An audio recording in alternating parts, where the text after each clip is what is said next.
ಭಾರತ ಮಾತೆ, ನಾನು ಜಾತಿ ಧರ್ಮ ಲಿಂಗ ಭೇದ ಮಾಡದೆ ಎಲ್ಲರನ್ನೂ ಸಮವಾಗಿ ನೋಡುತ್ತೆ. ನನ್ನರೇ ಎಲ್ಲರೂ ಒಂದೇ ಸಮಾನರು. 200 ವರ್ಷ ಕಾಲ ಬ್ರಿಟಿಷರ ಬಂಧನದಲ್ಲಿದ್ದೆ. ನನ್ನ ವೀರ ಪುತ್ರರು 1947ರಲ್ಲಿ ನನ್ನನ್ನು ಬ್ರಿಟಿಷರಿಂದ ಬಿಡುಗೊಳಿಸಿದರು.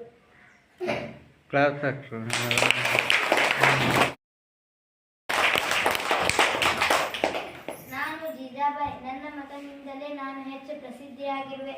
ನನ್ನ ಮಗ ಛತ್ರಪತಿ ಶಿವಾಜಿ. ನಾನು ಅವನನ್ನು ಬೆಳೆಸಲು ಬಹಳ ಕಷ್ಟಪಟ್ಟಿರುವೆ. ಅವನು ಚಿಕ್ಕನಿಂದಲೇ ಉತ್ತಮ ಸಂಸ್ಕಾರ ಕಲಿಸಿರುವೆ. ಧೈರ್ಯ ಮತ್ತು ಸಾಹಸಿ ಕಥೆಗಳನ್ನು ಹೇಳಿ ಅವನನ್ನು ಒಬ್ಬ ಸಾಹಸಿಯನ್ನಾಗಿ ಮಾಡಿರುವೆ. ಎಲ್ಲ ಮಕ್ಕಳಿಗೆ ತಾಯಿಯೇ ಮೊದಲ ಗುರು. ನಾನು ವಿದ್ಯಾದೇವತೆ ಸರಸ್ವತಿ. ನೀವು ಎಲ್ಲರೂ ನನ್ನನ್ನು ಆರಾಧಿಸುತ್ತೀರಿ. ಪ್ರತಿ ಶುಕ್ರವಾರ ನನ್ನನ್ನು ಪೂಜಿಸುತ್ತೀರಿ. ನಾನು ನಿಮಗೆ ಒಲಿಯಬೇಕಾದರೂ ಕಷ್ಟಪಟ್ಟು ಓದಿ ನಿಮ್ಮಲ್ಲಿರುವ ಎಲ್ಲ ಸಂಪತ್ತನ್ನು ಕದಿಯಬಹುದು.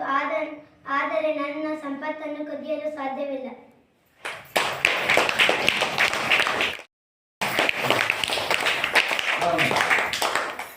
ನಾನು ಒಣಕೆ ಒಬ್ಬ ಸಾಧಾರಣ ಗೃಹಿಣಿಯಾಗಿ ಕೆಲಸ ಮಾಡುತ್ತಿದ್ದೆ.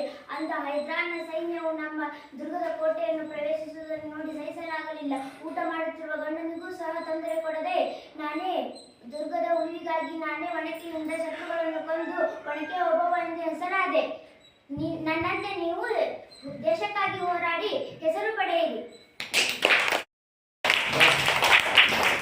ನಾನು ಗಂಗೂಬಾಯಿ ಹಾನ್ಗಲ್. ನಾನು ಮಾರ್ಚ್ 5, 1913ರಲ್ಲಿ ಹಾನ್ಗಲಲ್ಲಿ ಹುಟ್ಟಿದ್ದೆ. ನಾನು ಆದರೆ ಬೆಳೆದಿದ್ದು ಧಾರವಾಡ. ನಾನು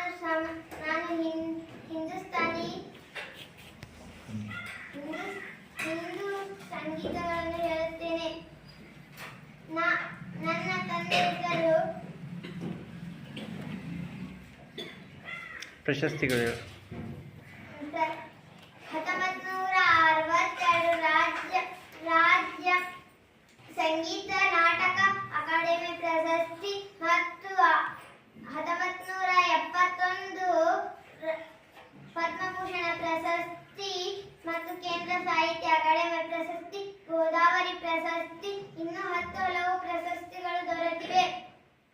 ನಾನು ಶಾಲಾ ವಿದ್ಯಾರ್ಥಿನಿಯಾಗಿದ್ದಾಗ ದ.ರಾ ಬೇಂದ್ರೆ ಅವರು ನನ್ನ ಗುರುಗಳಾಗಿದ್ದರು.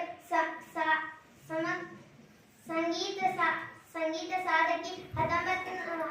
21 ಜುಲೈ 2009 ನಾನು ನಿಧನ ಹೊಂದಿದ್ದೇನೆ. ನನ್ನ ಸಂಗೀತಕ್ಕೆ ಎಷ್ಟೇ ಅವಮಾನ ಮಾಡಿದರೂ ನಾನು ಸಾಗರದ ಆಚೆಗೂ ಸುಮಧುರವನ್ನು ಸಾರಿದ್ದೇನೆ. ನನ್ನ ಬಗ್ಗೆ ಹೇಳಲು ನನಗೆ ತುಂಬಾ ಹೆಮ್ಮೆಯಾಗುತ್ತದೆ.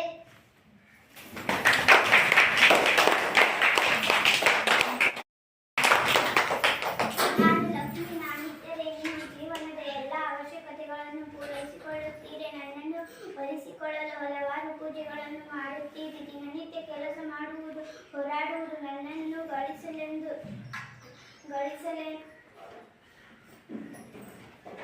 ಗಳಿಸಲೆಂದು ಇಷ್ಟೆಲ್ಲ ಹೇಳಿದ ಮೇಲೆ ನಾನು ಯಾರೆಂದು ಗೊತ್ತಾಗಿರಬೇಕು. ನಾನು ಲಕ್ಷ್ಮಿ.